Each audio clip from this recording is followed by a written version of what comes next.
How to create a document template.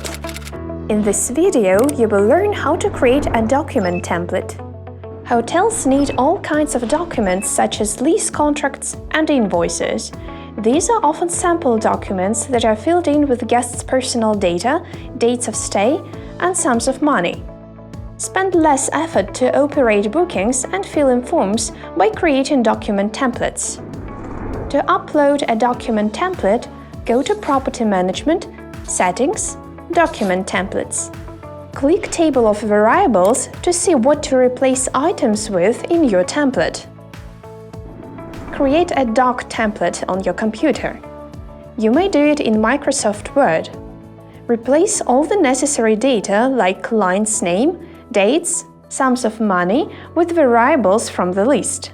For example, put this variable instead of a date, this one for a client's last name, and this one for the first name. Go back to Property Management, Settings, Document Templates. Click Add New Template. Write the template name. Select Room Types. For the document generation rules, choose the required option.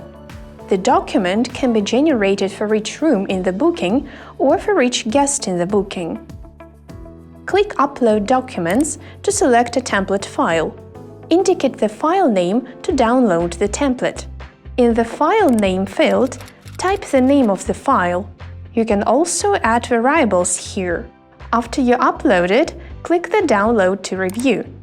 Variables in the template will be replaced with sample data and highlighted in yellow. If there are any mistakes in tags, they will turn red. Click Save in the upper left corner. After uploading, you will find it in a tab Documents of the list of bookings. It will also be in a document list of the Quick View panel. If you have extra questions, feel free to contact us. You can find our contact details in the lower left corner of your extranet, or you may also use our knowledge base.